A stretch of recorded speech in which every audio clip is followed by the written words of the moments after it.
ሆይ እምነት አለኝ የሚል ስራ ግን የሌለው ሰው ቢኖር ምን ይጠቅመዋል? እምነቱስ ሊያድነው ይችላልን?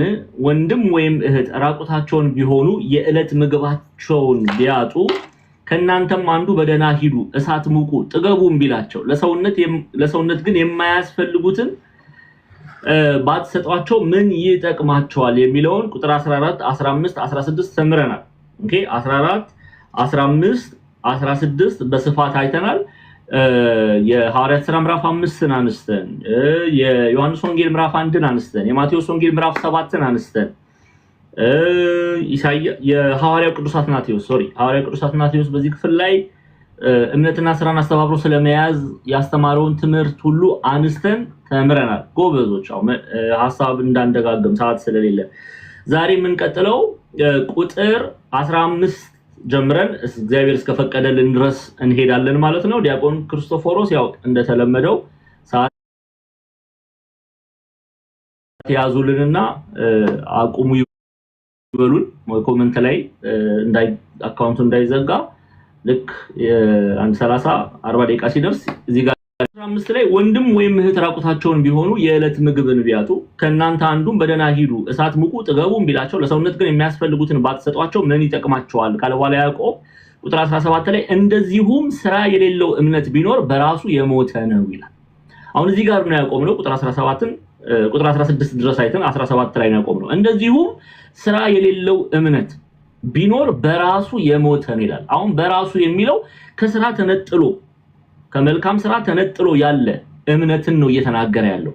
አምናለሁ ማለት ወይም እግዚአብሔር መኖሩን ማመን፣ እግዚአብሔር አንድ መሆኑን ማመን፣ ኦኬ እግዚአብሔር ኃያል መሆኑን ማመን፣ እግዚአብሔር መድኃኒት መሆኑን ማመን፣ በእግዚአብሔር ማመን እናምናለን ማለት ስራ የሌለው እምነት ቢኖር እምነቱ ብቻውን ኦኬ ፍሬ የማያፈራ እምነት ቢኖር ምን ይጠቅማል? በራሱ አምናለሁ ብቻ ማለት ኦኬ ማመናችንን በስራ ካላስረገጥን በስራ ካላሳየን ፍሬ አፍርተን ካላሳየን ማመኑ ብቻ በራሱ የሞተ ነው። ይሄ ደግሞ ቅዱስ ጳውሎስ ወይ ጎበዝ ቅዱስ ጳውሎስ ያስተማረው ትምህርት ነው። ያዕቆብ ብቻ አይደለም። አንዳንድ ሰዎች ያዕቆብን ከሐዋርያው ቅዱስ ጳውሎስ ጋር ለማጣላት ሲታገሉ እናያለን። እነሱ አይጣሉ። ቅዱስ ጳውሎስ እምነት ብቻ ብሎ ቢል በእምነት ብሎ በእምነት ድነናል ብሎ ብቻ የሚለው ቃል እኮ እንዲያውም አንጠቀመውም። እምነት በእምነት ድነናል ቢል በእምነት ብቻ አላለ፣ በእምነት ድነናል ቢል ቅዱስ ጳውሎስ እንኳን በእምነት ድነናል ያለው ስራ ያለው ኦኬ ፍሬ ያለውን እምነት ነው ቅዱስ ጳውሎስ እየተናገረ ያለው እንጂ ከስራ የተለየውን ኦኬ ክርስቶስን መውደዳችንን የምንገልጥበትን መልካሙን ፍሬ ከዛ የተለየውን እምነት እየተናገረ አይደለም። ይሄን ደግሞ በምን ልታቅ ትችላለህ ዲያቆን ዛማኑኤል? የቱ ጋር ነው ቅዱስ ጳውሎስ እንዲህ ብሎ ስለ ስራ ያስተማረው? አስተምሯል እኮ ቅዱስ ጳውሎስ። አሁን እኛ እናነበው። አሁን ችግር የሆነው ምን መሰላችሁ?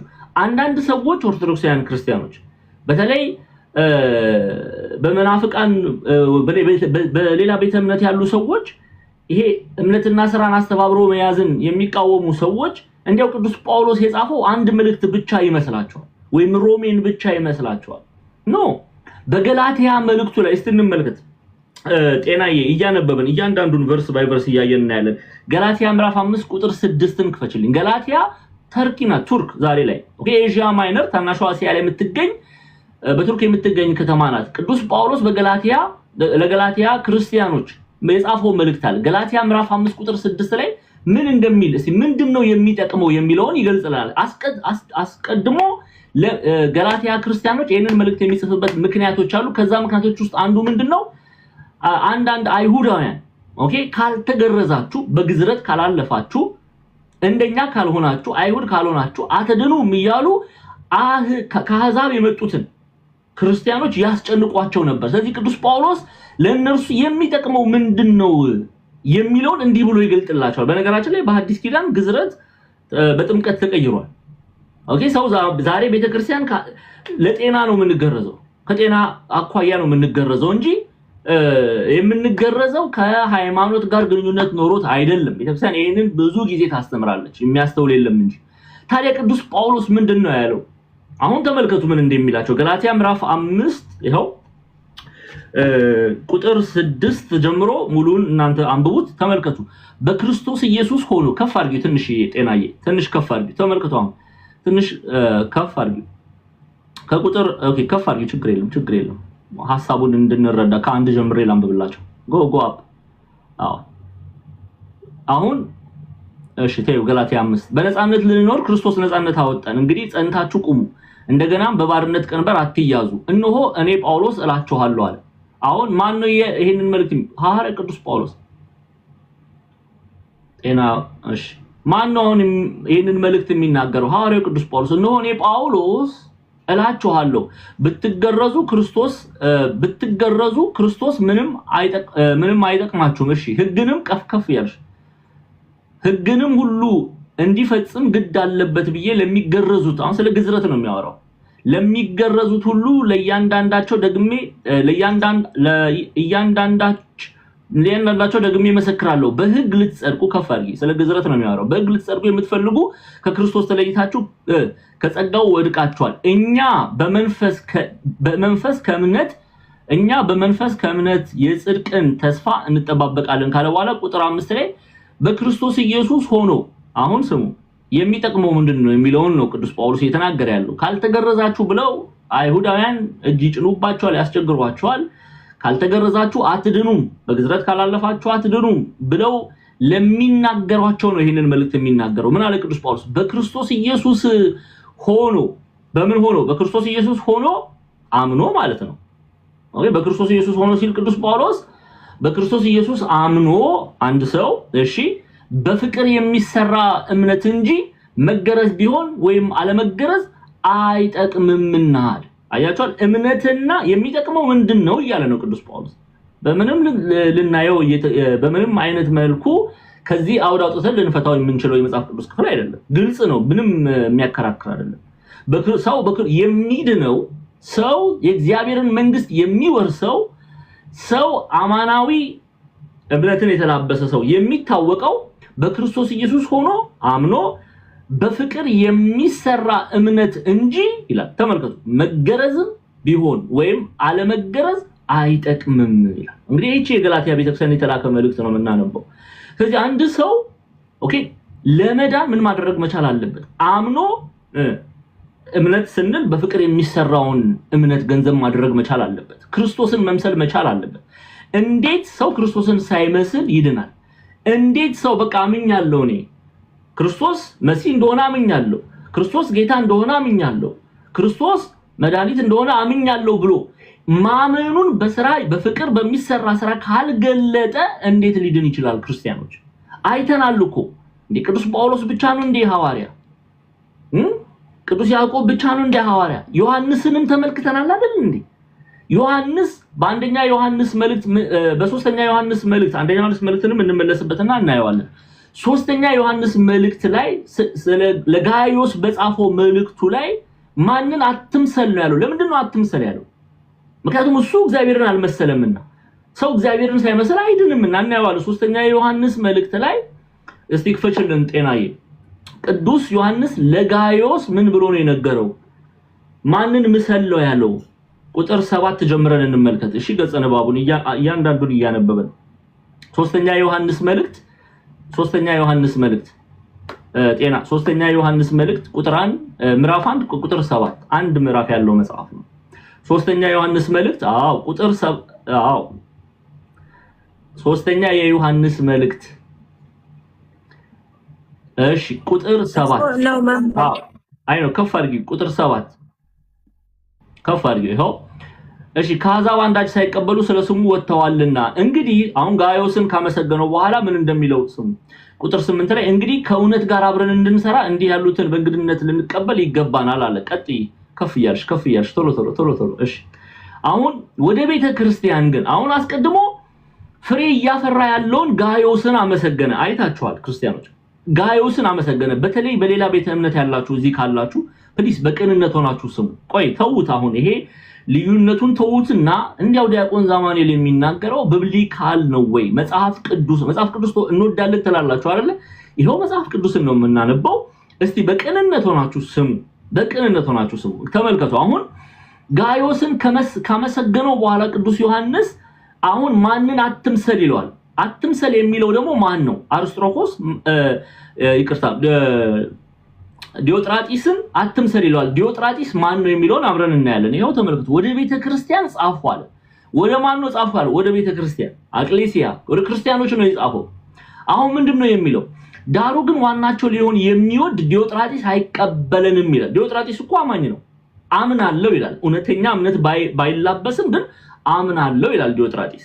ኦኬ፣ ማመን ብቻ አይደለም ደግሞ ዋና ሆኖ መታየትን ይፈልጋል። በቤተክርስቲያን አገልጋይ ሆኖ መታየትን ይፈልጋል። ሰዎች ያጨበጭቡለት ዘንድ አሁን አሉ አይደል እንደዚህ አይነት ዝና የሚፈልጉ አገልግሎት ወደ ክርስቶስ የሚጠጉት ክርስቶስን ፈልገው ሳይሆን ዝና ፈልገው የሚመጡ ሰዎች አሉ። ኦኬ፣ ሊጨበጨብላቸው የሚፈልጉ ሰዎች አሉ። አሁን ዲዮጥራጢስ ዋና ሆኖ መታየትን ይፈልጋል። ስለዚህ ምን አደረገ ዲዮጥራጢስ? ተመልከቱ። ቅዱስ ዮሐንስ ለዲዮጥራጢስ ክፋት ጠንቅቆ ያውቃል። ስለዚህ ወደ ቤተክርስቲያን ጻፉ። ዳሩ ግን ዋናቸው ሊሆን የሚወድ ዲዮጥራጢስ አይቀበለንም ማለት። ለምን ነው የማይቀበላቸው ቢሉ ቤተክርስቲያናችን በትርጓሜው ላይ ዲዮጥራጢስ ወደ ሐዋርያት ሄዶ ሹሙኝ አላቸው ይላሉ። ሹመትን ፈለገ። ሹሙኝ ብሎ ሹመትን ቢጠይቃቸው እነሱ ደግሞ አልተፈቀደልህም አሉት። በልዩ አገልግሎት ለማገልገል እግዚአብሔር ለማገልገል በተለይ ይሄ የመመረጥ ያስፈልጋል። ሹሙኝ ቢላቸው አልሾሙትም። ስለዚህ ሐዋርያት የበቃውንና ያልበቃውን አያውቁም ብሎ ሰድቧቸዋል። ኦኬ፣ ለዚህ ነው ትምህርታቸውን አይቀበልም፣ ምክራቸውን አይቀበልም። ትዕቢተኛ ነው ዲዮጥራጢስ። ዛሬ እንደዚህ አይነት አሉ እኮ አባቶች የሚናገሩትን የማይቀበሉ ትዕቢተኛ የሆኑ ሰዎች አሉ። ይገርማቸዋል። ወለዚህም እኮ ነው ታላላቆችን የማይሰሙ ተው ሲባሉ የማይተው ተው ያሏቸውን እንደው የሚጠሉ ጥጋበኞች፣ ትዕቢተኞች። እናታችን ቅድስት ድንግል ማርያም ምንድን ነው ያለችው? ትሑታንን ምን ያደርጋል? እግዚአብሔር ከፍ ከፍ ከፍ ያደርጋል። ትዕቢተኞችን በልባቸው ሐሳብ የልባቸው ሐሳብ ክፋት ስለሆነ በትኗቸዋል ነው ያለችው አይደለ? ከሷ በላይ ማን ያስተምረን? ማን ይንገረን? ትዕቢት ከእግዚአብሔር እንደሚያርቅ። አሁን ዲዮጥራጢስ ትዕቢተኛ ነው። ስለዚህ ዋናቸው ሊሆን የሚወድ ዲዮጥራጢስ አይቀበለንም ካለ በኋላ ስለዚህ እኔ ብመጣ አለ። ከፍ አድርጊው ነው። ስለዚህ እኔ ብመጣ ቅዱስ ዮሐንስ እኮ ነው የሚናገረው። እኔ ብመጣ በእኛ ላይ በክፉ ቃል እየለፈለፈ የሚያደርገውን አሳስባለሁ። ይህም ሳይበቃው እርሱ ራሱ ወንድሞችን አይቀበልም፣ ሊቀበሏቸውም የሚወዱትን ከልክሎ ከቤተክርስቲያን ያወጣቸዋል። እንዲህ አይነት ክፋት የተላበሰ ሰው ነው ዲዮጥራጢስ። እኛን አይቀበልም፣ ወንድሞችን አይቀበልም፣ አገልጋዮችን አይቀበልም። ከእርሱ ሐሳብ የተቃረነ የሚያደርገውን ሁሉ አይቀበልም። ተሳስተሃል የሚለውን ሁሉ አይቀበልም። በቤተክርስቲያን ወንድሞችን አይቀበልም፣ አማኞችን አይቀበልም። ለምን ነው የማይቀበለው? እሱ ዋና ሆኖ መታየትን ስለሚፈልግ። ኦኬ፣ ስለዚህ ቅዱስ ዮሐንስ ዲዮጥራጢስን ምን ብሎ ይነግረዋል? እርሱን አትምሰል። ይቅርታ፣ ጋዮስን ምን ብሎ አትምሰል? ዲዮጥራጢስ አትምሰል የሚለው ዲዮጥራጢስ ከክፉ ስለሆነ ነው፣ ከእግዚአብሔር ስላልሆነ ነው። እግዚአብሔርን ስለማያውቀው ጉድ እንዴ! እግዚአብሔርን እኮ ያውቀዋል። ምንነካ እንዴ! አማኝ እኮ ነው። በቤተ ክርስቲያን ውስጥ ያለ እኮ ነው። እንዴት ነው እግዚአብሔርን ያላወቀው? በስራው እግዚአብሔርን ማወቁን አልገለጠምና እምነቱን ከስራ ጋር አስተባብሮ አላሳየም። መልካም ፍሬ አፍርቶ አላሳየም። ስለዚህ እግዚአብሔርን ምን አላለው? አላወቀውም። ዳጊዬ ሚዩት ከእግዚአብሔር ይቅርታ። እሺ፣ ሰዓትን ቶሎ ስለምን ሚዩት አድርጉ ማይካችሁን አደራችሁን። እሺ፣ እዛው ክፍል ላይ ግን ይነግረናል። ይሄንን ከፍ አድርጊልኝ። አሁን ወዳጅ ሆይ ብሎ ይጀምራል። ከፍ አድርገን ይኸው ወዳጅ ሆይ፣ በደንብ ስሙት። ወዳጅ ሆይ በጎ የሆነውን እንጂ ክፉን አትምሰል። በጎ የሚያደርግ አለ። ይኸው በጎ የሆነውን እንጂ ክፉን አትምሰል አለ። ማን ነው የሚለው? ቅዱስ ዮሐንስ። እሺ፣ በጎ የሚያደርግ ከእግዚአብሔር ነው አለ። መልካም የሚያደርግ በጎ የሚያደርግ ከእግዚአብሔር ነው። እሺ፣ በጎ የሚያደርግ ከእግዚአብሔር ነው። ክፉን የሚያደርግ ግን እግዚአብሔርን አላየውም። ስለማን ነው የሚናገረው ዮሐንስ? ስለማን ነው የሚናገረው? እስቲ ከፍ አድርጊልን ጤና። አሁን ይሄ ሁሉ ሰዓት ስናገር ነበር። ስለማን ነው የሚናገረው? እዚህ ቁጥር ላይ እኮ ነው። ይሄው ዲዮጥራጢስ እርሱ ከክፉ ነው። አይ በቃ አምኗል፣ እሱ እኮ አምኗል፣ በቃ ይበቃል አላለውም አይልም ቅዱስ ዮሐንስ። ግን ክፉ ያስባለው ግብሩ ነው። ቤተክርስቲያን እኮ ለዚህ ነው እባካችሁ ኦርቶዶክሳዊቷ ቤተክርስቲያን እምነትን ከስራ ጋር አስተባብረን እንያዝ የምትለው። ምክንያቱም እኛ ፍሬ ማፍራት ማመናችን የሚገለጠው እኮ በመናፈራው ፍሬ ነው። በኋላ እናያለን። ያዕቆብ በደንብ አድርጎ ይሄን ክፍል ሲያብራራው እናያለን። ኦኬ። ስለዚህ ቅዱስ ጳውሎስ ራሱ በገላትያ ቤተክርስቲያን ላይ እጅ ለሚጭኑት ካልተገረዛችሁ አትድኑ ብለው እጅ ለሚጭኑ ሰዎች ምንድነው ያላቸው? የሚጠቅመው በክርስቶስ ሆኖ በክርስቶስ አምኖ በፍቅር የሚሰራ ስራ ነው። ክርስቶስን የሚወዱት የሚሰሩት ስራ አለ ማለት ነው። ያን የመጽሐፍ ቅዱስ ገላትያ ምዕራፍ 5 ቁጥር 6ን ብትይዙት በጣም ነው ደስ የሚለኝ። አንዴ እንመለስና ጤና ኢየሱስን ክፍል እንየው። እኔ ብቻ አይደለም ደግሞ ቅዱስ ዮሐንስ አፈወርቅን በባለፈው ትምህርታችን ላይ አይተናል። ሊቁ ቅዱስ ዮሐንስ አፈወርቅ እምነትና ስራን አስተባብሮ ስለመያዝ ምንድነው የሚለው? ትምህርታችን ደካማ ነውን ብሎ ይጠይቃል። ከዛ በኋላ ክርስቲያኖች ከሆናችሁ አለ። ምን ከሆናችሁ? ክርስቲያኖች ከሆናችሁ። ክርስቲያን ማለት የክርስቶስ ተከታይ ማለት ነው። በአንጾኪያ ባለችው ቤተክርስቲያን ሐዋርያት ሥራ ምዕራፍ 11 ቁጥር 26 ላይ ነው ለመጀመሪያ ጊዜ ደቀ መዛሙርት ክርስቲያን የተባሉት። ስለዚህ ቅዱስ ዮሐንስ ማለት ክርስቲያኖች ከሆናችሁ አለ፣ በክርስቶስ ካመናችሁ ማለት ነው። ስሙ፣ ክርስቲያኖች ከሆናችሁ በኢየሱስ ክርስቶስ እመኑ አለ። ይሄው ቅዱስ ጳውሎስ እንዳለው በክርስቶስ ኢየሱስ ሆኖ በክርስቶስ እመኑ አለ። እሺ እምነት ከዛስ ይላል ሊቁ ቅዱስ ዮሐንስ አፈወርቅ በእርሱ ካመናችሁ እምነታችሁን ደግሞ በምን አሳዩኝ ይላል? በስራችሁ አሳዩኝ። ጎበዝ፣ በስራችሁ አሳዩኝ። ይሄው በክርስቶስ ኢየሱስ ሆኖ ይላል ቅዱስ ጳውሎስ በፍቅር የሚሰራ እምነት እንጂ መገረዝ ቢሆንም ወይም አለመገረዝ አይጠቅምም። ግልጽ እኮ ነው። ታዲያ ጳውሎስን እንዲያው ከያዕቆብ ጋር ለማጣላት ለምንድን ነው የምንደክመው? ራሱ ቅዱስ ጳውሎስ የሚጠቅመው በክርስቶስ ኢየሱስ ሆኖ በፍቅር የሚሰራ ስራ ነው እንጂ መገረዝም ቢሆን አለመገረዝም አይጠቅምም። ግልጽ ነው አይደለ? ታዲያ እነዚህ አይሁዳውያን በገላትያ ቤተክርስቲያን ላይ ባሉ ክርስቲያኖች ላይ እጅ የሚጭኑ አይሁድ ካልሆናችሁ ካልተገረዛችሁ እኛን ካልመሰላችሁ አትድኑም የሚሉትን እንዲህ እያለ ይገስጻል ቅዱስ ጳውሎስ። የሚጠቅመው የሚረባው ለኔና ለእናንተ የሚጠቅመን ምንድነው? ግዝረት በጥምቀት ተተክቷል። በነገራችን ላይ የለም አሁን አንገረዝም።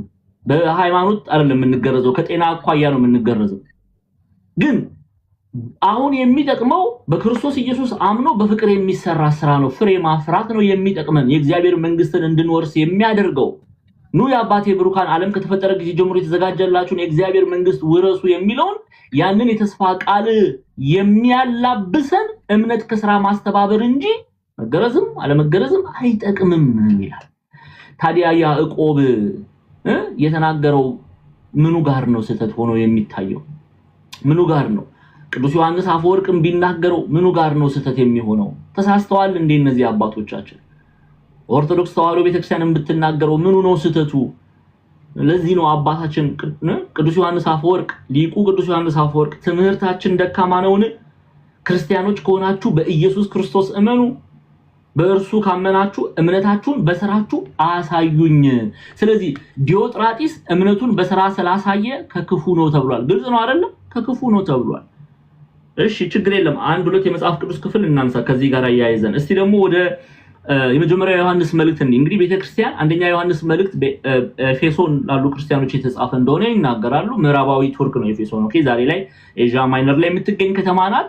የምዕራብ ቱርክ ክፍል የምትነካ ናት። እንግዲህ ቅዱስ ዮሐንስ 5 መጽሐፍትን ጽፏል። ከዛ ውስጥ አንዱ መልእክቱ ነው፣ አንደኛ ዮሐንስ መልእክት ነው። አሁን ምን እንደሚላቸው ተመልከቱ። አንደኛ ዮሐንስ መልእክት ምዕራፍ 3ን ትከፍችልኛለሽ። ከቁጥር 10 ጀምረን እናንብበው። ስሙ። ያዕቆብ ተናገረ፣ ጳውሎስ ተናገረ፣ ዮሐንስ ተናገረ፣ ከአበው ዮሐንስ አፈወርቅ ተናገሩ፣ ለሐዋርያት አትናቴዎስን ተመልክተናል ተናገሩ። እስቲ እንመልከት። ይኸው የእግዚአብሔር ልጆችና የዲያብሎስ ልጆች በዚህ የተገለጡ ናቸው አለ። ቅዱስ ዮሐንስ እኮ ነው የሚናገረው።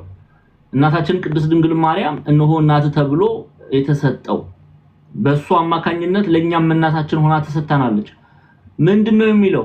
የእግዚአብሔር ልጆችና የዲያብሎስ ልጆች በዚህ የተገለጡ ናቸው። አሁን ባክግራውንድ ኮሜንታሪውን ስለማናጠና እኮ ነው ግራ የሚገባ። እኛ ግራ ተጋብተን ሌላውን ሰው ግራ የምናጋባ። ይሄ መልእክት የተጻፈላቸው ኤፌሶናውያን ጎበዞች ክርስቲያኖች ናቸው። ስሙ፣ በደንብ አድርጋችሁ ስሙ። አንደኛ የዮሐንስ ከይቅርታ ጋር ነው ያደረጋችሁ። እሺ፣ እግዚአብሔር ይስጥልን። እሺ፣ በደንብ ስሙኝ። አንደኛ ዮሐንስ መልእክት የተጻፈላቸው ክርስቲያኖች ናቸው። የሰማችሁኝ ነው? ክርስቲያኖች ናቸው። በክርስቶስ ኢየሱስ የሚያምኑ ናቸው።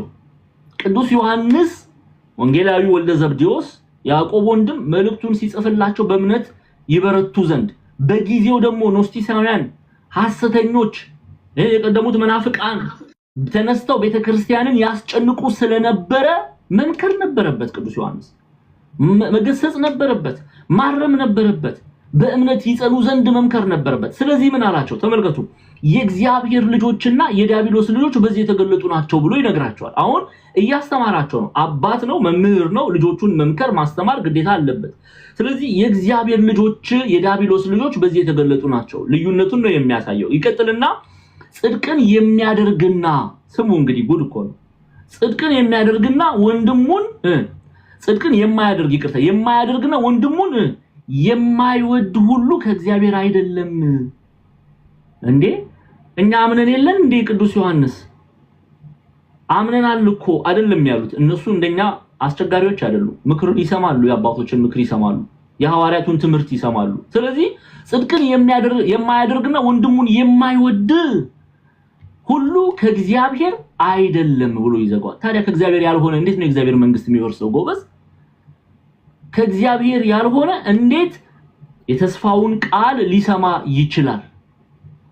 አይችልም። ለዚህ ነው ቤተክርስቲያን ከእግዚአብሔር መሆናችንን በምን እንግለጽላለች? በምንሰራው ስራ በፍሬ አምነን በክርስቶስ ሆነን በፍቅር የሚሰራ ስራ አለና ሁለቱን እናስተባብር። ነጣጥላ አታይም ቤተክርስቲያን። በእምነት ድናችኋል ትላለች አይደል? ኦርቶዶክሳዊ አዎ ትላለች። እንዴ ሮሜ መልእክት እኮ የቤተክርስቲያናችን መልእክት ነው እኮ። የቅዱስ ጳውሎስ መልእክት እኮ ቤተክርስቲያን ይኸው በቅዳሴ ስርዓቷ ላይ ሁሌ እኮ ነው የምታነበው። አንደኛ ዲያቆን የሚያነበው እኮ የቅዱስ ጳውሎስን መልእክት ነው አይደል እንዴ? በቤተክርስቲያን ይነበባል እኮ የቤተክርስቲያን መልእክት ነው። ግን ቅዱስ ጳውሎስ በእምነት ድናችኋል ቢል ፍሬ የሚያፈራውን እምነት ነው፣ ከሥራ ጋር የተባበረውን እምነት ነው እየተናገረ ያለው። ለዚህ ነው ቤተክርስቲያን እምነትና ስራን አስተባብረን እንያዝ ትላለች። እስቲ እምነትና ስራን አስተባብረው ያያዙ ተውት። አሁን በሌላ ቤተ እምነት ያላችሁ እዚህ ውስጥ ካላችሁ ለእናንተ ነው። መጽሐፍ ቅዱሳዊ እውነት ነው እየነገርናችሁ ያለው። እስቲ ሮምናን ለምን አንመለከታትም? ሮምና ያስመሰገናት ደሞዝሽን እንዳታጪ ተጠንቀቂ ብሎ ቅዱስ ዮሐንስ መልእክት እስከ መጽሐፍ ያደረሰው ስለምንድን ነው? ሁለተኛ ዮሐንስን እንመልከት። ኦኬ፣ ሁለተኛ ዮሐንስ መልእክትን ተመልከቱ። አንዴ ወደዛ እንሂድ። ጤናዬ ምንድነው ያለው ቅዱስ ዮሐንስ? እስቲ ቁጥር 1 ጀምረን እናያለን። አሁንም ቅዱስ ዮሐንስ ነው ይሄንን መልእክት የሚጽፍላት። ምን አለ? በእኛ ስለሚኖርና ከኛ ጋር ለዘላለም ስለሚሆን እውነት ክርስቶስን ነው እውነት ብሎ የሚጠራው፣ ቃሉን ነው እውነት ብሎ የሚጠራው። ለዘላለም ስለሚሆን እውነት እኔ ሽማግሌው በእውነት ለምወዳቸው እኔ ብቻ ሳልሆን እውነትን የሚያውቁ ሁሉ ክርስቶስን የሚያውቁ ሁሉ ደግሞ ለሚወዷቸው ለተመረጠች እመቤትና ለልጆቿ አለ። አንድምታ ትርጓሜያችን የመኳንንቱን ልጆች እየተቀበለች በቤቷ የምታስተዳድር ታላቅ ሴት ይሏታል። ስሟን ሮምና ብሎ ይጠሯታል። መጽሐፍ አይደለም። የቤተክርስቲያናችን አንድምታ ትርጓሜ ስሟን ሮምና፣ እቺ ሴት ታላቅ ሴት ተብላ ትጠራለች። ታላቅነቷ በአንድምታ ትርጓሜያችን ላይ ስንመለከት የቤተክርስቲያናችንን ትምህርት ቅዱስ ዮሐንስ ደቀ መዝሙር የሆነ ፕሮክሮስና ቅዱስ ዮሐንስ ወደዚህ ሴት ቤት ገብተው አስተምረው ወደ ቤተክርስቲያን ጨምረዋታል። ከዛ በኋላ አንዳንድ ልጆቿ መልካም ፍሬ ያፈሩ ነበረ። ስለዚህ ቅዱስ ዮሐንስ ሊያመሰግናት አንድም ደግሞ ሊያስጠነቅቃት መልእክቱን ጽፎላታል። ኦኬ፣ አሁን እቺ ሴት ያመነች ሴት ናት። ፕሮቴስታንቶች ያመነች ሴት ናት፣ አማኝ ናት። በማን? በክርስቶስ አምና ወደ ቤተክርስቲያን የተጨመረች ሴት ናት። በዚህ ብቻ አይደለም፣ ታላቅም ሴት ናት። እምነትና ስራን አስተባብራ የተገለጠች ሴት ናት። አሁን ነው ካመነች በኋላ ነው የሚጽፍላት መልእክቱን። በነገራችን ላይ ሳታምን አይደለም፣ ካመነች በኋላ ምን ይላታል? ስሙ። ሽማግሌው በእውነት ለምወዳቸው ቆይ አንዴ ወደዛ አንዴ። አዎ ሽማግሌው በእውነት ለምወዳቸው እኔ ብቻ ሳልሆን እውነትን የሚያውቁ ሁሉ ደግሞ ለሚወዷቸው ለተመረጠች እመቤትና ለልጆቿ። ኦኬ፣ ለተመረጠች አሁን መልእክቱን አድሬስ ያደረገው ለእርሷና ለልጆቿ፣ ልጆቿን ለእርሷ ለልጆቿ። ስሙ አሁን ቁጥር ከፍ አድርጊው አንዴ። እሺ፣ ከእግዚአብሔር አብና ይላል። ከእግዚአብሔር አብና ከአብ ልጅ ከኢየሱስ ክርስቶስ ጸጋ፣ ምሕረት፣ ሰላም በእውነት በፍቅር ከኛ ጋር ይሆናሉ አለ። ምንድነው እያለ ያለው ቅዱስ ዮሐንስ? እውነትና ፍቅርን ያስተባበሩ፣ እምነትን ከሥራ ጋር ያስተባበሩ ምን ይላበሳሉ እያለ ነው። ይሄው ከእግዚአብሔር አብና ከአብ ልጅ ከኢየሱስ ክርስቶስ። አሁን ሚስጥረ ሥላሴንም በዚህ እናያለን። አብና ወልድ ኢየሱስ ስግው ቃል ኢየሱስ ክርስቶስን ነው የሚጠራው ከእግዚአብሔር አብና ከአብ ልጅ ወልድ እግዚአብሔር ከኢየሱስ ክርስቶስ ምን ይገኛል እያለ ነው ምን ይሰጣል እያለ ነው ጸጋ ምህረት ሰላም ጸጋ ምህረት ሰላም የእግዚአብሔር ጸጋ የእግዚአብሔር ምህረት የእግዚአብሔርን ሰላም የሚላበሱ እነማን ናቸው እያለ ነው ስሙ ምህረት ሰላምም ካለ በኋላ በእውነትና በፍቅር ከኛ ጋር ይሆናሉ እውነትና ፍቅርን ገንዘብ ያደረጉ ሰዎች ጸጋ ምህረት ሰላም ይላበሳሉ እያለ ነው ኦኬ እውነት ማን ነው ኢየሱስ ክርስቶስ በሱ የሚያምኑ እሱ እኔ እውነት ብሏል ክርስቶስ አይደለ እርሱ እውነት ስለሆነ በዮሐንስ ወንጌል ላይ እኔ እውነት ነኝ ያለው አማናዊው እውነት ኢየሱስ ክርስቶስ ነው በእርሱ የሆኑና ቅዱስ ጳውሎስ ደግሞ እንዳለን በፍቅር የሚሰራ ስራ አላለም ገላትያ ምዕራፍ 5 ቁጥር 6 ላይ በፍቅር የሚሰራን ስራ ገንዘብ ያደረጉ ምንን ይላበሳሉ እያለ ነው ጸጋ ሰላም ምህረትን ያገኛሉ ካለ በኋላ አሁን ስሙ ወደ ቀጣይ ቨርስ ይጅልኝ ትእዛዝን ከአብ እንደተቀበልን ከልጆችሽ በእውነት የሚሄዱ አንዳንዶችን ስላገኘኋቸው እጅግ ደስ ብሎኛል አለ የቅዱሳን ደስታ እኔና እናንተ በመልካም መንገድ ስንመላለስ ነው በነገራችን ላይ ምድራዊ የሆነው መልአክ ቅዱስ ዮሐንስ ሰማያዊ የሆኑት መልአክ ቅዱስ ገብርኤልም ሐሴት የሚያደርጉት ደስ የሚላቸው እኛ ክርስቶስን ስንመስል ነው ስጋው ደግሞ ስንቀበል ንስሐ ስንገባ ፍሬ ስናፈራ በዚህ ይደሰታሉ ከዚህ የሚበልጥ ደስታ የላቸውም በነገራችን ላይ ልጆቼ በመልካም እንደሚሄዱ ከመስማት ይልቅ የሚበልጥ ደስታ የለኝም ይላል ቅዱስ ዮሐንስ በሶስተኛው ዮሐንስ መልእክት ላይ ከዚህ በላይ ቅዱሳን እንዲያው ቅዱሳንን ማስደሰት የምትፈልጉ ኦርቶዶክሳውያን መልካም ነው መዘመራችሁ መልካም ነው የቤተክርስቲያን ስራ ተጠብቃችሁ መመላለሳችሁ ግን ንስሐ ስትገቡ ስጋው ደግሞ ስትቀበሉ መልካም ፍሬ ስትላበሱ ያኔ ነው በእውነት የምታስደስቷቸው አሁን እመቤታችንን እኛ እንወዳታለን እናታችን ቅድስት ድንግል ማርያምን ግን የምንወዳት ከሆነ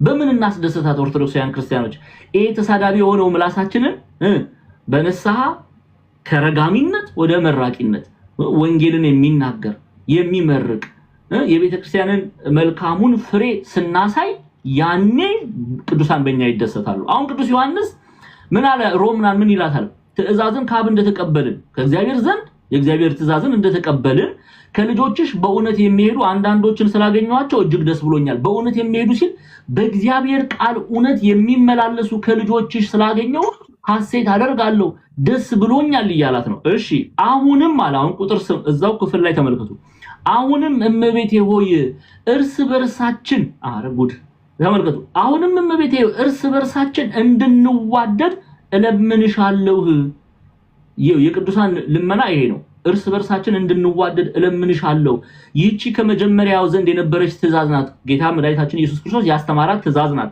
ተዋደዱ ተፋቀሩ ባልንጀራችሁን እንደራሳችሁ ውደዱ የሚለው ከመጀመሪያ የነበረችው ትእዛዝ ናት እንጂ አዲስ ትእዛዝ እንደምጽፍልሽ አይደለም እኔ የተማርኩት ከክርስቶስ ነው ምንጩ ክርስቶስ ነው ከርሱ የተማርኩትን ነው አሁንም ላንቺ የምነግርሽ ፍቅርን እንያዝ መልካም እያደረግሽ ነው ፍሬ እያፈራሽ ነው በዚህም ቀጥል እርስ በርሳችን እንድንዋደድ እለምንሻለሁ አያቻር ምንድነው የሚላት በመልካሙ ጎዳና እንድንመላለስ እለምንሻለሁ ቀጢ በርቺ እያለ ያበረታታል መልካም ፍሬ ታፈራ ዘንድ ትቀጥል ዘንድ በመታፈራው ፍሬ አረጎበስ ማን ነው አሁን ስለዚህ እንደዚህ እናርግ ብሎ የሚለምን አሉ እኮ ጥቂት ጓደኛሞች አሉ ነይ ንስሐ እንግባ ብዬ እለምንሻለሁ አሁን እስቲያው እንዲያው ለምሳሌ ተመልከቱ ሴና ሃናናት ገሊ ሃናን ሴና አሁን ሃንዬ ንስሐ እንግባ ብዬ እለምንሻለሁ ስትል እንደዚህ አይነት ጓደኛ ይገኛል ዛሬ እኮ ልመናችን እኮ እኛ ልውጥ ያለ ነው ጭፈራ ቤት እንሂድ ብለን ነው የምንለምነው እንዘሙት ብለን ነው የምንለምነው በአጥያት እንመላለስ ብለን ነይ እስቲ በጠርሙስ ዛሬ በቃ አረቄውን ቢራውን እንገልብጥ ብለን ነው የምንለምነው ኖ የቅዱሳን ልመና ይሄ አይደለም አያችሁ አይደለ ቃል እግዚአብሔርን እንማር ብለን እንለምናቸዋለን እንፋቀር ብለው ይለምናሉ ለምንድን ነው የሚለምኑን እኛ ጌታችን መድኃኒታችን ኢየሱስ ክርስቶስ ይላሉ አበው በትርጓሜያችን ላይ ለሚወዱት የገባውን የተስፋ ቃል እንላበስ ዘንድ ነው የሚለምኑት የኛ መዳን የሚያስደስታቸው ሐዋርያት ናቸው ጻድቃን ሰማዕታት ናቸው ቅዱሳን የኛ መዳን ያስደስታቸዋል ስለዚህ ይለምናሉ ኦኬ የሚለምኑት እስቲ ዲያቆን ዛማኔል ንስሐ እንግባ ብሎ ቅዱስ ጳውሎስ ንስሐ እንግባ ብሎ ይለምናል ጴጥሮስ ይለምናል በፍቅር እንሁን ብሎ ይለምናሉ በዛ አውድ እንድትመለከቱት ነው ምሳሌውን መስጣችሁ ለዚህ ነው ምን እለምንሻለሁ ይህቺ ከመጀመሪያ በእኛ ዘንድ የነበረችው ትእዛዝ ናት እንጂ አዲስ ትእዛዝ እንደምጽፍልሽ አይደለም ካለ በኋላ ተመልከቱ ቀጣይ ክፍል ላይ አሁን እዚህ ላይ ነው ከያዕቆብ ጋር የምናገናኘው ስሙ እንደ ትእዛዙ ምን ሄድ ዘንድ ይህ ፍቅር ነው ከመጀመሪያም እንደሰማችሁት በእርሷ ተሄዱ ዘንድ ትእዛዝ ይህቺ ናት ካለ በኋላ ብዙ አሳቶች ብሎ ይጀምራል። አሁን ተመልከቱ የመልእክቱ ሁለተኛ ዮሐንስ መልእክት የጻፈበት ምክንያቱን ነው የምናየው። ብዙ አሳቾች ወደ ዓለም ገብተዋልና። እሺ ኖስቲሳውያን እነዚህ ከወንጌል ውጪ ከሐዋርያት ትምህርት ውጪ ከነቢያቱ እይታ ውጪ የሚመላለሱ ጳውሎስ ልኳል፣ ጴጥሮስ ልኳል፣ ዮሐንስ ልኳል ብለው በተለይ በተሰሎንቄ ቤተክርስቲያንም የነበረውን ፈተና አይታቸዋል። ሲዶ መልእክት የሚጽፉም አሉ። ከጳውሎስ የተላከ መልእክት ከጴጥሮስ የተላከ መልእክት ብሎ ምንፍቅናን የሚያሰራጩ አማኞችን እኛ ጋር ዕውቀት አለ ከኛ በላይ አዋቂ የለም ብለው በክፉ የሚመላለሱ አሳቾች ገብተዋል። ስለዚህ ምን አላቸው? ምን ይላታል ቅዱስ ዮሐንስ? ስሙ ብዙ አሳቾች ወደ ዓለም ገብተዋልና እነርሱ ኢየሱስ ክርስቶስ በስጋ እንደመጣ የማያምኑ ናቸው። ምን ማለት ነው? የእናታችን የቅድስት ድንግል ማርያምን ስጋ አልነሳም። ኦኬ በስጋ እንደመጣ ሰው መሆኑን የሚክዱ ቤተክርስቲያን ስለ ኢየሱስ ክርስቶስ ስትናገር ጌታችን መድኃኒታችን ኢየሱስ ክርስቶስ እሱ ፍጹም ሰው ፍጹም አምላክ ነው። 50-50 አይደለም። አንዳንድ ሰው ግማሽ ግማሽ አድርጎ የሚመለከት አለ። በትክክል ይሄ ትልቅ ስህተት ነው። በዚህ እንዳትመለከቱ። 100% ሰው ነው፣ 100% አምላክ ነው። ኦኬ ግን ሰው መሆኑን የሚክዱ መናፍቃን ተነስተው ነበር። ኦኬ የቀደሙት ኖስቲሳውያን የቀደሙት መናፍቃን። ስለዚህ ቅዱስ ዮሐንስ ሜላታል እነርሱ ኢየሱስ ክርስቶስ በስጋ እንደመጣ የማያምኑ ናቸው። ይህ ሐሳቹና የክርስቶስ ተቃዋሚ ነው። ስለዚህ ምን ማድረግ አለብሽ? ሮምና ምን ማድረግ አለብሽ? እቺን ሴት ከፍ አድርጋችሁ ተመልከቱ። አሁን ይኸው ሙሉ ደሞዝ እንድትቀበሉ እንጂ የሰራችሁትን እንዳታጠፉ ለራሳችሁ ተጠንቀቋል። ምንድነው ሙሉ ደሞዙ? መልካም እየሰራሽ ነው፣ ፍሬ እያፈራሽ ነው። አንቺ ብቻ አይደለሽም፣ አንዳንድ ልጆችሽ ፍሬ እያፈሩ ነው። ይሄ መልካም ነው፣ ግን እስከ ፍጻሜ ድረስ መሄድ አለበት። አሁን ላይ ይሄ መልካምነትን የሐሰተኞችን ትምህርት ሰምተሽ ይሄ መልካም ፍሬ የምታፈሪውን ስራ ብትተይ ደሞዝሽን አታገኝ። ምንድነው ደሞዙ ይላሉ አቦ። ይሄን ክፍል ገብታችሁ ሁለተኛ ዮሐንስ መልእክት የቤተክርስቲያናችን አንድምታ ትርጓሜ ላይ ገብታችሁ ብትመለከቱ ደሞዝ የሚለው እግዚአብሔር አምላክ ለሚወዱት የሰጠው የተስፋ ቃል አለ። በትንሣኤ ዘጉባኤ ጊዜ ለጻድቃን የሚነገርላቸው የሚፈርድላቸውን ቃል ነው ደሞዝ ብሎ የሚጠራው። ያ ቃል ምንድነው? ኑ የአባቴ ብሩካን ዓለም ከተፈጠረ ጊዜ ጀምሮ የተዘጋጀላችሁን የእግዚአብሔር መንግስት ውረሱ የሚለውን ቃል እግዚአብሔር አምላክ የጌቶች ጌታ የአማልክት አምላክ የሆነው እግዚአብሔር እሱ ለፍርድ በሚመጣበት ጊዜ ደሞዝሽን አይከፍልሽም። ኦኬ ይሄንን የተስፋ ቃል አያሰማሽም። ዛሬ ላይ የሐሰተኞችን ትምህርት ሰምተሽ ፍሬ ከማፍራት መልካም ስራ ከመስራት ብትከለከይ ይሄን ደሞዝ አታገኝም እያለ ነው። ስለዚህ ምን ይያላት? እምነትና ስራ እስከ ፍጻሜው ይዘሽ ቀጥይ።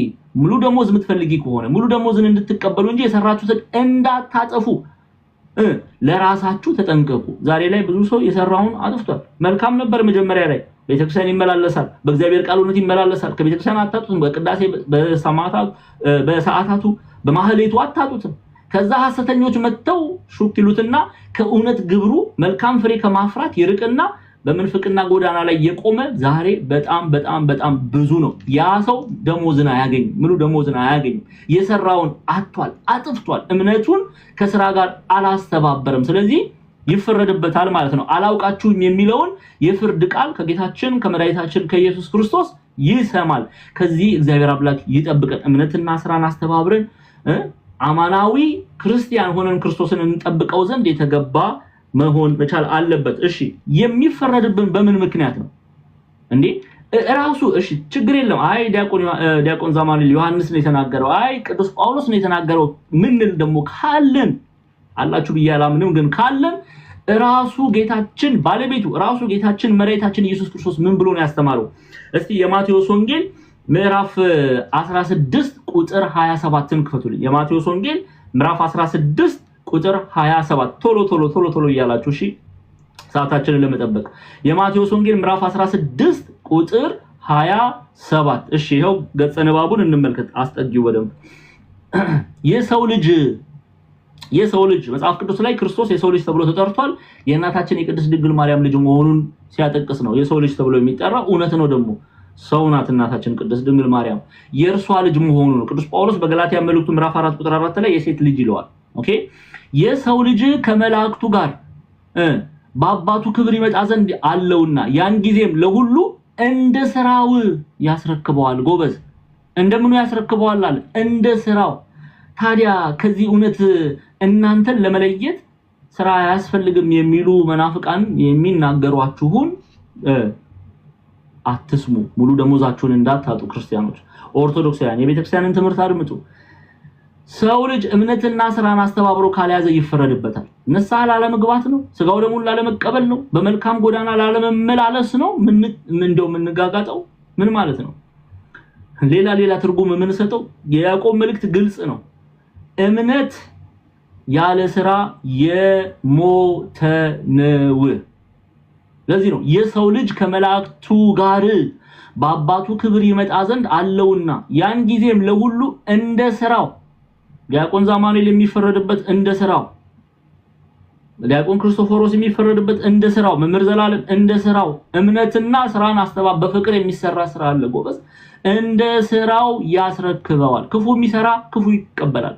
መልካም የሚሰራ መልካሙን ይቀበላል እስቲ ማቴዎስ ወንጌል ምዕራፍ 25 እንመልከት ማቴዎስ ወንጌል ምዕራፍ 25 ቶሎ ክፈችልኝ ከቁጥር 34 ጀምረን እንመልከት ምንድነው ጌታ መድኃኒታችን ኢየሱስ ክርስቶስ የሚያስተምረን በዚህ የወንጌል ክፍል ላይ እንዴ የማቴዎስ ወንጌል ቁጥር 25:34 ንጉሱን በቀኙ ያሉትን እንዲላቸዋል እናንተ ያባቴ ብሩካን ነው ዓለም ከተፈጠረ ጊዜ ጀምሮ የተዘጋጀላችሁ መንግስት ወረሱ ስለምንድነው ወረሱ የሚላቸው ተርቤ አብልታችሁኛልና እሺ ይሄ ስራ አይደለም እንዴ ታዲያ ያዕቆብ ተሳስቷል እምነትና ስራና አስተባበር ሲል ተርቤ አብልታችሁኛልና ተጠምቼ አጠጥታችሁኛልና እንግዳ ሆኜ ተቀበላችሁኛልና ታርዤ አልበሳችሁኛልና ለምንድነው ይሄንን ግልጽ አይደል እንዴ ታምሜ ጠይቃችሁኛልና ታስሬ ወደኔ መጣችኋልና ጻድቃንም መልሰው ይላሉ ተመልከቱ ጻድቃንም መልሰው ይሉታል ጌታ ሆይ ተርበህ አይተን መቼ አበላንህስ ወይስ ተጠምተህ አይተን መቼ አጠጣንህስ ቀጥ እንግዳ ሆነስ አይተን መቼ ተቀበልን ወይስ ታርዘ አይተን መቼ አለበስን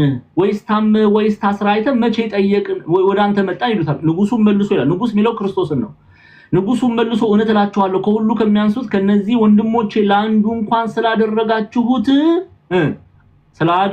ለኔ ያደረጋችሁት ብሎ ይቆጥርላችኋል ኦኬ የተቸገሩ ሰዎችን መርዳት ቀደም ያዕቆብ እንዳስተማረን ማለት ነው የተራቡ የተጠሙ የተራቆቱ ማብላት ማጠጣት ማልበስ ይሄ እምነትና ስራን ማስተባበር ነው ይሄ የሚጠቅም እነርሱን የሚጠቅም ስራ ነው የሚጠቅም ስራ ለእግዚአብሔር የተገባ ስራ ነው ግን አይሂዱ ሙቁ ሂዱ እዛ ቤት ሄዳችሁ ምግብ ብሉ ወይም እዛ ቤት ሄዳችሁ ጠጡ ብለን ረግጠን ብናልፍ ባናበላቸው ባናጠጣቸው ምን ይጠቅማቸዋል የሚለው ከዚህ አውድ የተነሳ ነው ግልጽ ነው ስለዚህ በዚያን ጊዜ በግራ ያሉትን ደግሞ ይላቸዋል እናንተ እርጉማን ለሰይጣን ለመላእክቱ ወደተዘጋጀ ወደ ዘላለም እሳት ከኔ ሂዱ በቃ ጥፋት ፍርድን ይፈረድባቸዋል ለምንድነው የሚፈረድባቸው እምነትና ስራን አላስተባበሩም ግልጽ ነው ተርቤ አላበላችሁኝም ተጠምቼ አላጠጣችሁኝም እንግዳውን ያልተቀበላችሁኝም ታርዤ አላለበሳችሁኝምና ታምሜ ታስሬ ያልጠየቃችሁኝምና ያለ ይዘረዝረዋል ያው ቃሉን ታውቁታላችሁ እነሱ ደግሞ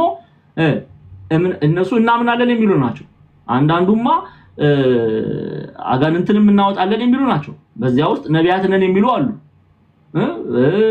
መምህራን ነን የሚሉ አሉ ዘማሪያን ነን የሚሉ ስሙን የሚጠሩ ግን በግብሩ ያልተመላለሱ እምነትን ከስራ ጋር ያላስተባበሩ ስለሆነ ይፈረድባቸዋል አንድ የመጽሐፍ ቅዱስ ክፍል እናይና ወደ ቀጣዩ ቨርስ እናይደለን ሐዋርያው ቅዱስ ጳውሎስ አሁንም ቅዱስ ጳውሎስ ምክንያት ያለኝ ጳውሎስን ማነሳው ቲቶ ምዕራፍ 1 ቁጥር 16 ላይ ምንድነው የሚለው እስቲ ቲቶን እንመልከት ቲቶ የቅዱስ ጳውሎስ ደቀ መዝሙር ነው ተማሪው ነው ኦኬ ከጳውሎስ ስር ቁጭ ብሎ ነው የተማረው የቲቶን መልእክት የጻፈው ጳውሎስ ነው ኦኬ በዚህ ደግሞ ምስራቃውያንም ሆነ ምዕራባውያን ምንም ኢትዮጵያውያንም ሆነ ግብጻውያንም ብትመለከቱ ማን ይሄ ጥያቄ የሚነሳ አይደለም ኢቭን አንዳንድ በዕብራውያን ላይ በዕብራውያን መልእክት ላይ አንዳንድ የዕብራውያን ጽፎት ይሆናል አይሆንም የሚል ክርክር አለ በቤተክርስቲያናችን አይደለም በነቀዶስ ዮሐንስ አፈወርቅ ኢትዮጵያን ሊቃውንት ግብጻውያን ተርጉማን ለቅዱስ ጳውሎስ ነው የሚሰጡት ዕብራውያንንም ቢሆን በቲቶ መልእክት ግን ምንም አይነት ክርክር የለም ቲቶን የጻፈ ራሱ ቅዱስ ጳውሎስ ነው የጻፈለት ደግሞ ለደቀ መዝሙሩ ለቲቶ ነው አሁን ምን እንደሚል ተመልከቱ ራሱ ቅዱስ ጳውሎስ ምን ብሎ እንደሚጽፍለት እግዚአብሔርን እንዲያውቁ በግልጥ ይናገራሉ እግዚአብሔርን እናቃለን የሚሉ ሰዎች አሉ ማወቃቸውን ብቻ ደግሞ አይደለም በአደባባይ ላይ ይናገራሉ ያው በዚህ ቲክቶክ ተጠቅመው ይናገራሉ ዩቲዩብ ተጠቅመው ይናገራሉ ፌስቡክ ተጠቅመው ይናገራሉ በዚህ በዘመኑ ቋንቋ አነጋገር ማለት ነው መናገራቸው መልካም ነው ግን ስሙ ዳሩ ግን የሚያጸይፉና የማይታዘዙ ለበጎ ስራም ሁሉ የማይበቁ ስለሆኑ አለ ጉድ በስራቸው ይክዱታል ታዲያ የቱ ጋር ነው ቅዱስ ጳውሎስ ስራ ያስፈልግም ያለው በስራቸው ምን ይሉታል ይክዱታል ማን ነው የሚክዱት ጌታን እኮ ነው የሚክዱት ታዲያ እስቲ ልጠይቃችሁ ጌታን የካደ መንግስተ ሰማያትን ይወርሳል ወይ? እግዚአብሔርን የካደ ጌታን የካደ በስራው ማለት ነው የካደ እንዴት ነው መንግስተ ሰማያትን ሊወርስ የሚችለው? ታዲያ ቤተክርስቲያን ኦርቶዶክሳዊቷ ቤተክርስቲያን እምነትና ስራን አስተባብራችሁ ያዙ ብትል ምኑ ጋር ነው ስተቷ? ምኑ ጋር ነው ስተቷ? እሺ ወደ ቀጣይ ክፍል እንሂድና ቶሎ ቶሎ ሰዓታችንን እንጠቀም። ያዕቆብ መልእክት ላይ እንመለስ። እግዚአብሔር አንድ እንደሆነ አንተ ታምናለህ። ቁጥር 19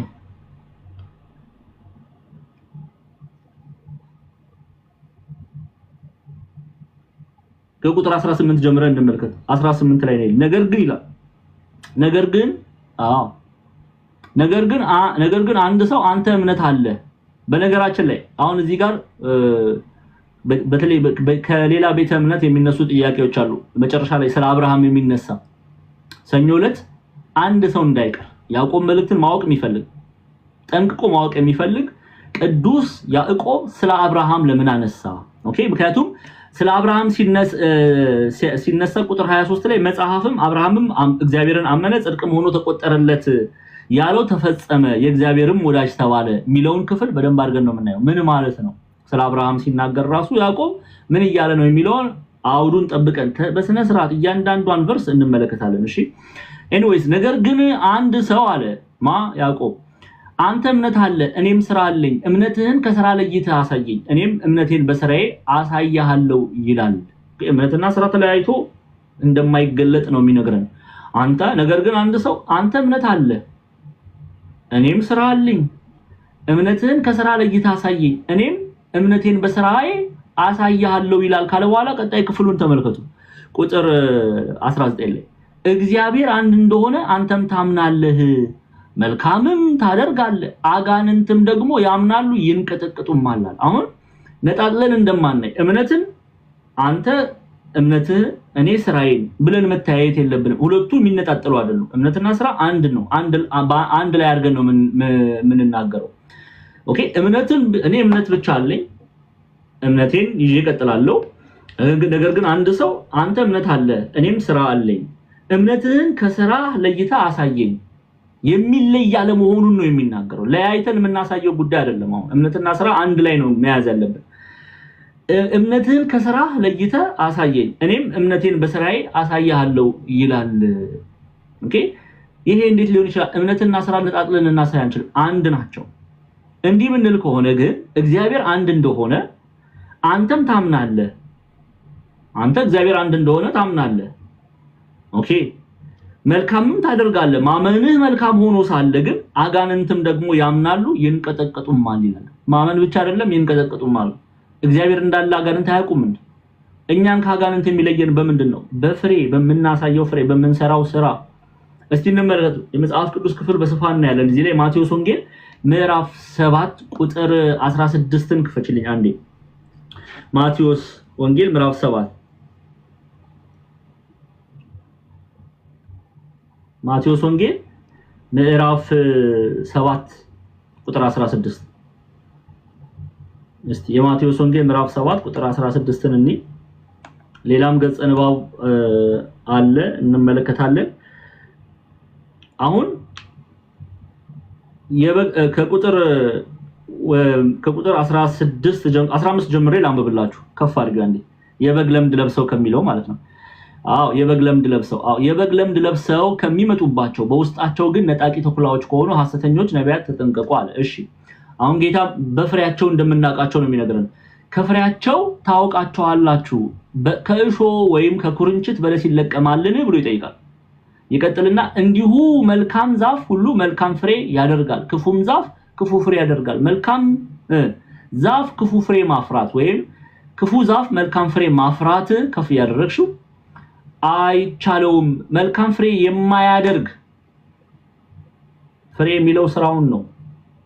መልካም ፍሬ የማያደርግ መልካም ፍሬ የማያደርግ ዛፍ ሁሉ ምን ይላል? ይቆረጣል፣ ወደ እሳትም ይጣላል። ምን ይያለ ነው? ይፈረድበታል ይያለ ነው። ሰው ከፍሬው ነው የሚታወቀው፣ ከሚያፈራው ፍሬ። በሚያፈራው ፍሬ የመንፈስ ቅዱስ ፍሬ አምኖ መልካም ፍሬ ካላፈራ ይፈረድበታል ይያለ ነው ጌታችን መድኃኒታችን ኢየሱስ ክርስቶስ። ይፈረድበታል።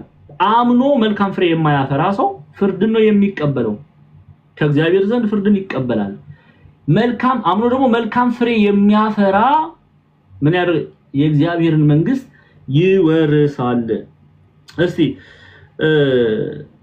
አንድ ሁለት መጽሐፍ ቅዱስ ክፍል እንዲ ሌላ የሉቃስ ምዕራፍ 4ን ክፍል አሁን ቀደም ያዕቆብ ምን አለ ዲያብሎስ ያምናል ይንቀጠቀጥማል እግዚአብሔር እንዳለ ያምናል ይንቀጠቀጥማል አለ ሉቃስ ወንጌል ምዕራፍ 4 ላይ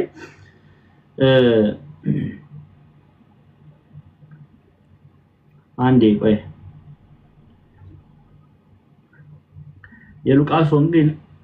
የሉቃስ ወንጌል ምዕራፍ 4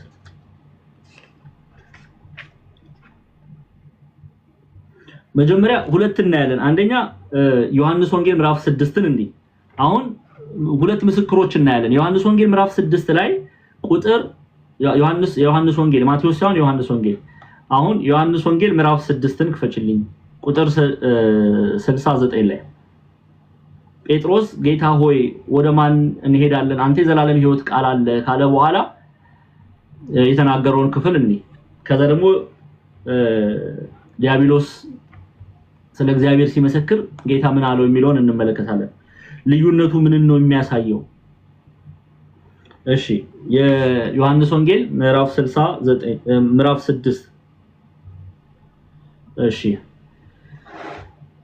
አስጠጊው እኛስ አንተ የክርስቶስ የሕያው የእግዚአብሔር ልጅ እንደሆን አምነናል አውቀንማል ብሎ መለሰለት ማን ነው ይሄንን ያለው ጴጥሮስ ቅዱስ ጴጥሮስ እሺ ኢየሱስም ይላል ኢየሱስም እኔ እናንተን 12ታችሁ የመረጥኳችሁ አይደለምን ከናንተ አንዱ ዲያብሎስ ነው ብሎ መለሰላቸው ያለ ስለ ግብሩንም ስለ ይሁዳ ግብር ነው የሚናገረው ይሄንን ክፍል እናያለን አሁን ይሄንን የተናገረው ጴጥሮስ ነው በሌላም የመጽሐፍ ቅዱስ ክፍል ላይ ጴጥሮስ ክርስቶስ እርሱ የእግዚአብሔር ልጅ መሆኑን ስለመሰከረ አለት ተብሏል ቤተክርስቲያኔ ባንተ ላይ እሰራታለሁ ተብሎ ብሎ ጌታችን መራችን ኢየሱስ ክርስቶስ አመስግኖታል አሁን እንዲህ ይሄንን ክፍል ትይዙልኛላችሁ በተመሳሳይ መልኩ ደግሞ ሰይጣን ምስክርነትን አቅርቧል ኦኬ ሁለት ቦታ actually ብዙ ቦታ አለ ግን ለትምህርታችን ሁለት አንድ ከሐዋርያት እናየዋለን አንድ ከሐዋርያት ሥራ ምዕራፍ 16 ላይ እናየዋለን ሌላው ደግሞ ጌታችን መራችን ኢየሱስ ክርስቶስን በሉቃስ ወንጌል ላይ ምን ብሎ እንዳናገረው ሰይጣን እናያለን እሺ ክፈችልኝ የሉቃስ ወንጌል ሉቃስ ምዕራፍ 4 ሶሪ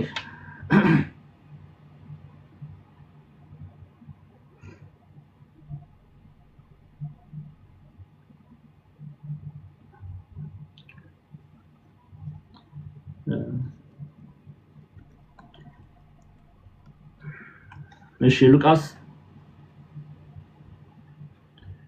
4ን ክፈችልኝ ቁጥር 41 አንዴ አስጠጊው ከዛሺ በደንብ እንደናነበው የሉቃስ ወንጌል ምዕራፍ 4 ቁጥር 40 ስንት ነው 41 አልተሳሳትኩም ጠጋ አርጊው አንዴ አሁን ቀደም የጴጥሮስን ምስክርነት አይነ አሁን አጋንንት ምን ብሎ እንደሚመሰክሩ ተመልከቱ አጋንንትም ደግሞ አንተ ክርስቶስ የእግዚአብሔር ልጅ ነህ እያሉ እየጮሁ ከብዙዎች ይወጡ ነበር የማን ልጅ ነህ ብሎ ነው የጮሁት የእግዚአብሔር ልጅ ነህ ኦኬ አንተ ክርስቶስ ማለት መሲህ ማለት ነው አንተ ክርስቶስ የእግዚአብሔር ልጅ ነህ እያሉ እየጮሁ ከብዙዎች ይወጡ ነበር ካለ በኋላ ምን አለ ገሰጻቸውም ለምንድነው የገሰጻቸው ኦኬ ገሰጻቸውም ክርስቶስም እንደሆነ አውቀውት ነበርና እንዲናገሩ አልፈቀደላቸውም ይላል ይሄው ሉቃስ ለምን ይመስላችሁ ምስክርነቱ ስህተት ነው እንዴ እግዚአብሔር ልጅ አይደለም እንዴ ኢየሱስ ክርስቶስ ምስክርነቱ ስህተት አይደለም ምንጩ ነው ትክክል ያልሆነው ምንጩ ነው የዲያብሎስ ምስክርነት አያስፈልግም የዲያብሎስ ምስክርነት አስፈላጊ አይደለም የጴጥሮስ ምስክርነት አስመስግኖታል ለምን ጴጥሮስ አምኖ እምነቱን በሥራ የሚገልጥ እውነተኛ እምነት ያለው ነው ኦኬ አማኝ ነው የዲያብሎስ ምስክርነት ግን ተቀባይነት የለውም።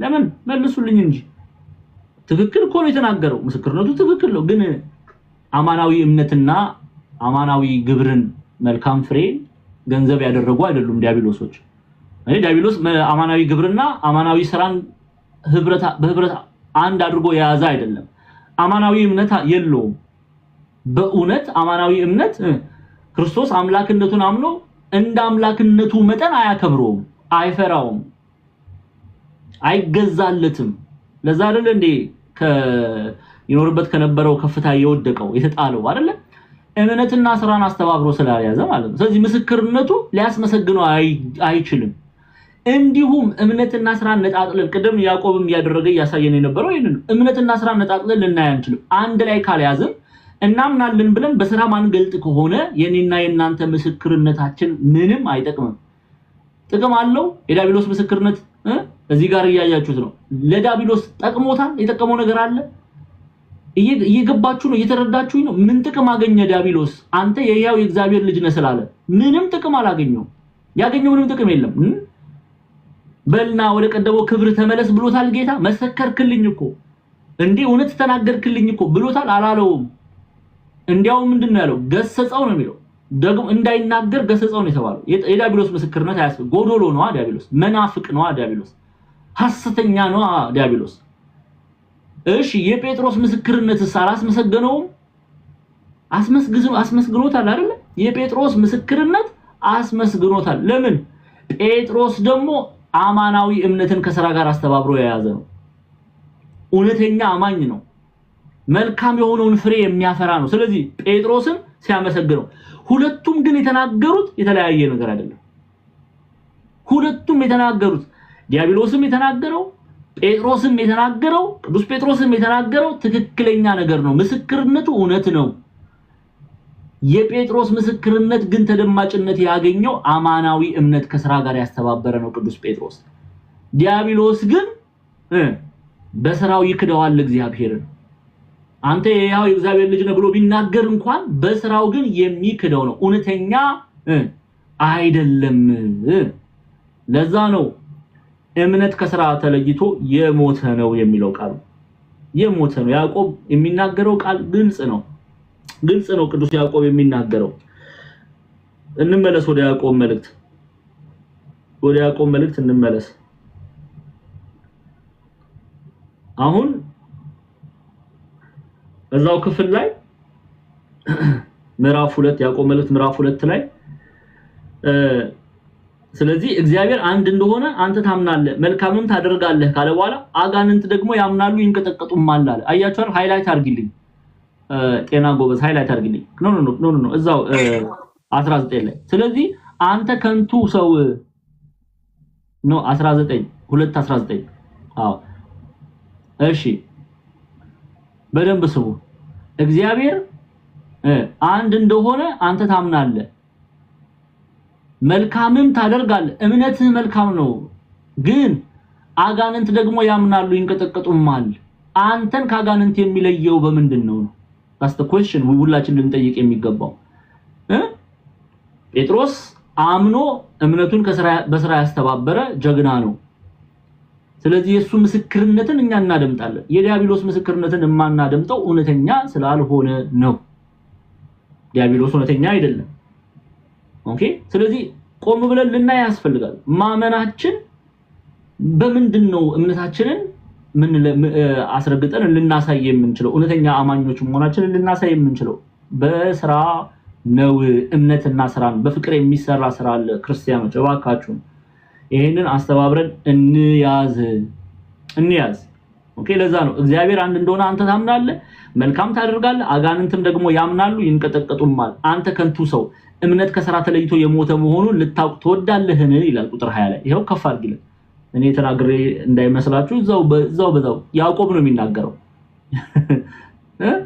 የጌታ ወንድም ተብሎ አብረው አደጉ ይላሉ አቦ ከያዕቆብ በላይ ማን ይንገረን ማን ይምከረን ማን ያስተምረን ስለዚህ አንተ ከንቱ ሰው እምነት ከሥራ ተለይቶ የሞተ መሆኑን ልታውቅ ትወዳለህን ይላል ስለዚህ እምነት ብቻውን ምንም ጥቅም የለውም እምነትን ከስራ አስተባብረን እንያዝ መልካም የሆነውን ነገር አውቀን እንደው ችላ ብለን ብንተወው ቅድም ያዕቆብ እንደተናገረው ያ ኃጢአት ነው ማወቁ ብቻ ደግሞ ጥቅም የለውም መተግበር ደግሞ ያስፈልጋል መኖር ያስፈልጋል እንዴ ከሐናንያና ከሰጲራ በላይ ማን ምሳሌ ይሁንን ሐዋርያት ሥራ ምዕራፍ 5 ላይ ሐናንያና ሰጲራ ባልና ሚስት ናቸው ንብረታቸውን ሸጠው እኩሌታውን አስቀርተው ቀሪውን ይዘው መጡ ከዛስ ጴጥሮስ ምንድነው ያላቸው እግዚአብሔርን ተዋሻላችሁን ጠየቃቸው ይሄ ስለምን እግዚአብሔርን ለማታለል ልባችሁ በክፋት ተሞላ አማኞች እኮ ናቸው በኢየሩሳሌም ቤተክርስቲያን ባለችው አማኞች ናቸው ማመን ብቻ ደግሞ አይደለም የሚገርማችሁ ነገር ንብረታቸውን ሁሉ ሸጠው ግማሹን ነው ያስቀሩት ግማሹን ግን ይዘው መጥተዋል ለመጽወት ማለት ነው ለቤተክርስቲያን ለመርዳት ግን ሙሉ የሸጥነው ዋጋ ይሄ ነው በማለታቸው መንፈስ ቅዱስን ዋሽተዋል ዛሬ ስንቶቻችን ነው አማኝ ነን ብለን እኛኮ በቃ በ80 ቀን በ40 ቀን የተጠመቅነው ብለን ስንቶቻችን መንፈስ ቅዱስን እንዋሻለን ስንቶቻችን እምነትን እናምናለን ያለውን እምነት በስራ ማንገልጽ ማለት ነው ስለዚህ ምንድነው የደረሰባቸው ሁለቱም ባል ሚስት ሁለቱም ነው የሞቱት ሁለቱም ነው የተቀሰፉት ጎበዞች መተው ያወጧቸው አረ ተውት እኔ የመጨረሻዬን ልናገር ለዛሬ እዚህ ላይ እናቆማለን ምክንያቱም ስለ አብርሃም የሚነሳበት ፖይንት ላይ በጣም ሰፊ ጊዜ ወስጄ ማብራራት ስለምፈልግ ነው እንዴ እስቲ ስለ ሐዋርያት ሥራ ምዕራፍ 6 ቁጥር 5ን ክፈችልኝ ኒቆላዎስን እንመልከት ዲያቆን ኒቆላዎስ እስቲ ክፈቹ ስለ ዲያቆን ኒቆላዎስ ስንቶቻችን እናውቃለን ዲያቆን ነው በሐዋርያት እጅ ተጭኖበት የተሾመ ዲያቆን ነው በምን ግብሩ ነው እግዚአብሔር አምላክ ኢየሱስ ክርስቶስ ኒቆላውያንን ጠላው ያለው እስቲ ክፈችልኝ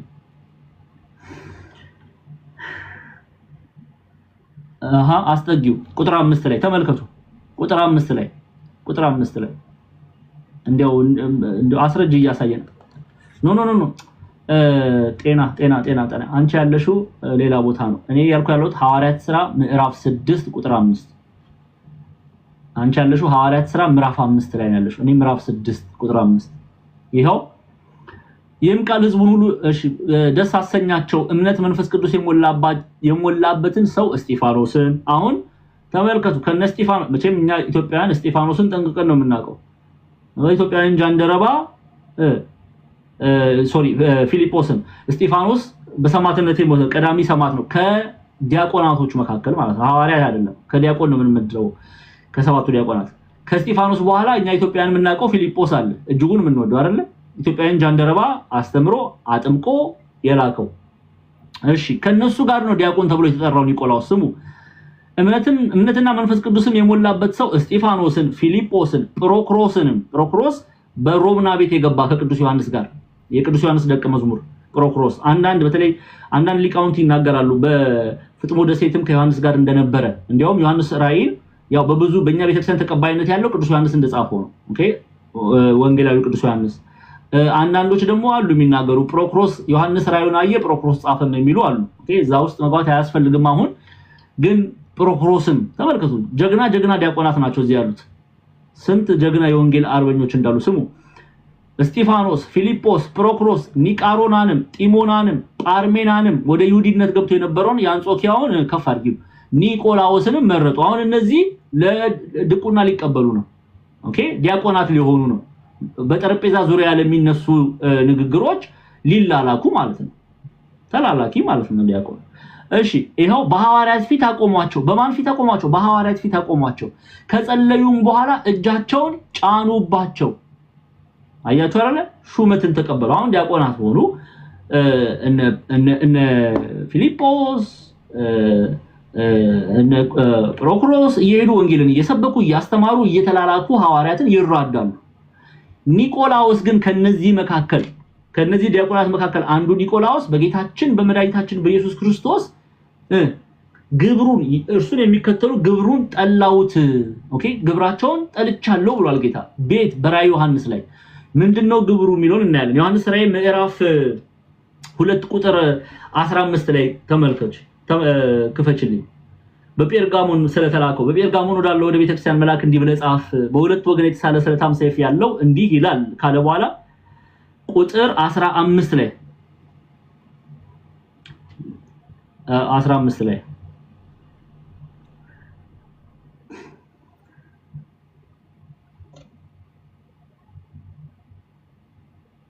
ሁለት ቦታ ኤፌሶን ቤተክርስቲያንም እንሄዳለን ተመልከቱ እንግዲህ እንዲሁ የኒቆላውያንን ትምህርት እንደ እነዚህ የሚጠብቁ ሰዎች ካንተ ጋር ደግሞ አሉ እንግዲህ ንስሐ ግባ አለዚያ ፈጥኜ እመጣብሃለሁ ይላል ጌታ መድኃኒታችን ኢየሱስ ክርስቶስ ጴርጋሞን ያለውን የቤተክርስቲያን አለቃ እኮ ነው እንደዚህ የሚለው ኦኬ ምን ይያለው ነው የኒቆላውያንን ትምህርት ኒቆላዎስ የሚባለው ዲያቆን ኒቆላዎስ የሚባለው እየሄደ ስለ ዝሙት ያስተምራል ለጣዖት የተሰዋን መብላት ይው በጥንት በቀደመችዋ ይሄ የጣዖት የተሰዋ የሚለውን ኮንሴፕት በደንብ እንድትረዱት ክሊር ላድርግላችሁ ለምሳሌ በጴርጋሞን የመሰዊያ አለ ጣዖታት የሚሰውበት መሰዊያ አለ እና ጣዖታት የራሳቸው ለምሳሌ እንደ ግሪክ ሚቶሎጂ ክላሲካል ሚቶሎጂስት ተመለከቱ ለምሳሌ በግሪኩ ዙስን ስታዩዋቸው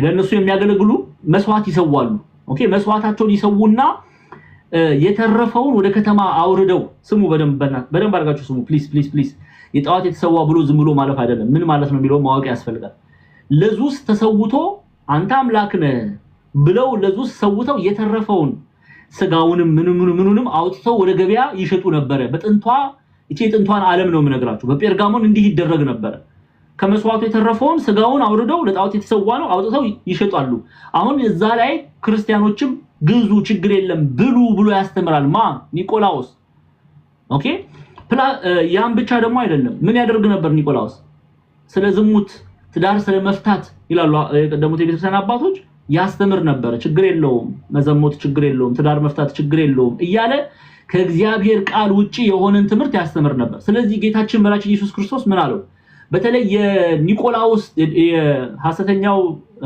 ዲያቆን አይደለም ብቻ ኤኒዌይ ዲያቆን የነበረ ነው ኤክስ ዲያቆን እንበለው ምክንያቱም ዲያቆን ለሚለው ቃል እንኳን ክብር ልንሰጥ ያስፈልጋል ብቻ ኒቆላዎስ ትምህርቱ በታናሿ እስያ እጅጉን ተስፋፍቶ ነበር አይ ኒቆላዎስ እንዲህ ብሏል ችግር የለም ለጣዖት የተሰዋ ብሉ ኒቆላዎስ እንዲህ ብሏል ችግር የለም ትዳር ፍቱ ኒቆላዎስ እንዲህ ብሏል ችግር የለም ዘሙቱ የሚሉ ኒቆላውያን በስተው ነበር ኒቆላውያን ማለት የኒቆላዎስ የዲያቆን ኒቆላዎስ ተከታዮች ትምህርቱን የሚከተሉ ማለት ነው ለዚህ ምን ይያለ ነው ጌታችን መድኃኒታችን ኢየሱስ ክርስቶስ እንግዲህ ንስሐ ግባ አለዚያ ፈጥኜ እመጣብሃለሁ በአፌም ሰይፍ እዋጋቸዋለሁ በአንተ በመታስተዳድረው ቤተክርስቲያን ውስጥ ኒቆላውያን አሉ የኒቆላዎስን ትምህርት የሚሰሙ የሚከተሉ የሚተገብሩ አሉ ማትገስጻቸው ከሆነ ማትመክራቸው ከሆነ እመጣብሃለሁ ንስሐ ግባ እያለ ጌታ ያስጠነቅቃል እስቲ በኤፌሶን ቤተክርስቲያንም እንመለከት ቁጥር 6 የኤፌሶን የቤተክርስቲያን አለቃን ምን እንደሚለው ተመልከቱ ጌታ አሁን ለምንድን ነው ይሄን መነግራችሁ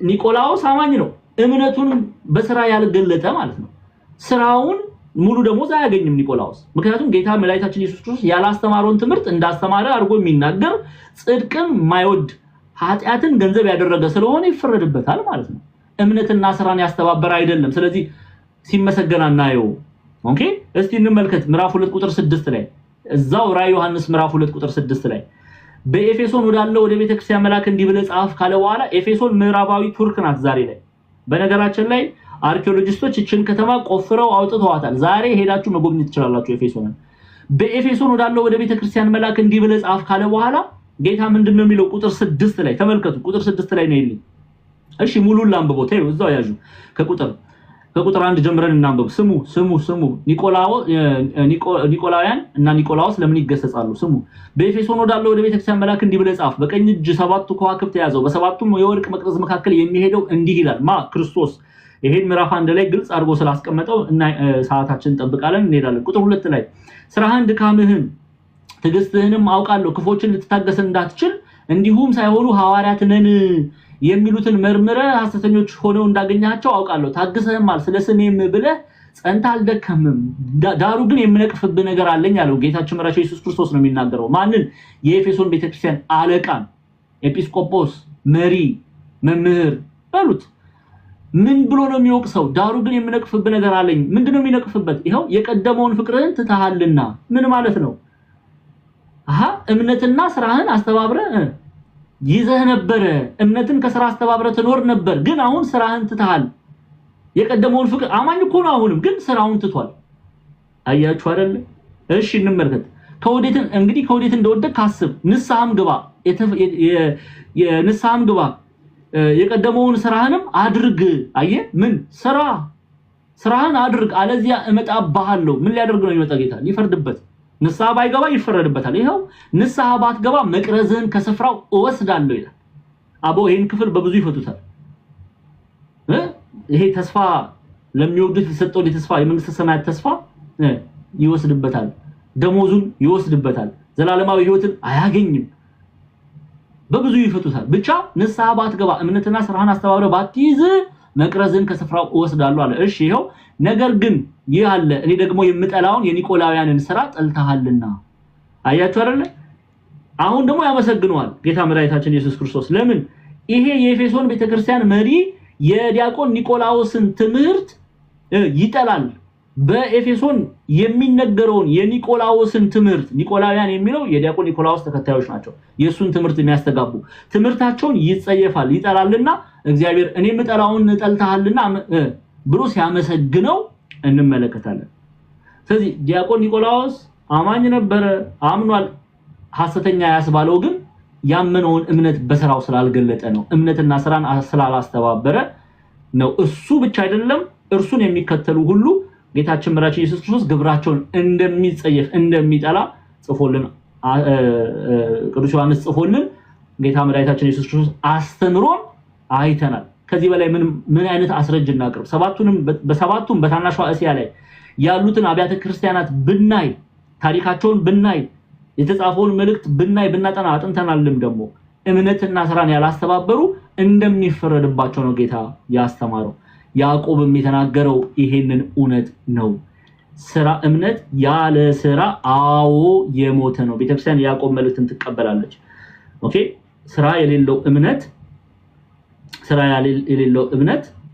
በእግዚአብሔር ዘንድ የተወደደ አይደለም ይሄ የሐዋርያት የሐዋርያቱ የቤተክርስቲያን አበው ትምህርት ነው ቅዱስ ዮሐንስ አፈወርቅ የተናገረውን ክፍል አንዴና ለመጨረሻ ጊዜ ልናገርና ትምህርቴን እቋጫለሁ ትምህርታችን ደካማ ነውን ይላል ክርስቲያኖች ከሆናችሁ በኢየሱስ ክርስቶስ እመኑ በእርሱ ካመናችሁ ደግሞ እምነታችሁን በስራችሁ አሳዩኝ ይላል ስለዚህ እምነትና ስራን አስተባብረን እንያዝ ይሄ ያዕቆብ ትምህርት ብቻ አይደለም የቤተክርስቲያን የክርስቶስ የሁላችንም ትምህርት ነውና እግዚአብሔር አምላክ ይርዳን ስለዚህ እንደዚሁም ስራ የሌለው እምነት ቢኖር በራሱ የሞተ ነው ስለዚህ አንተ ከንቱ ሰው ይላል ቁጥር 20 ላይ ነው የምናቆመው ዛሬ አንተ ከንቱ ሰው እምነት ከስራ ተለይቶ የሞተ መሆኑን ልታውቅ ተወዳለህን ብሎ ያዕቆብ ይጠይቃል ስለዚህ ይሄንን እኛም ልናቅና ልንረዳ ያስፈልጋል ቁጥር 21 ጀምረን ግን እስከ 26 ስለ አብርሃም ያነሳል ያዕቆብ አሁን እዚህ ጋር ብዙ ሰዎች የሚያነሱት ጥያቄ አለ በተለይ በሌላ ቤተ እምነት በፕሮቴስታንቱ ዓለም የሚነሱ ጥያቄዎች አሉ እነሱን አውጥተን ስለምን ያዕቆብ እንዲያለ ይሄ ማለቱስ ካስተማረው ትምህርት ጋር ይጋጫል የሚለውን በስፋት የምናይ ይሆናል ማለት ነው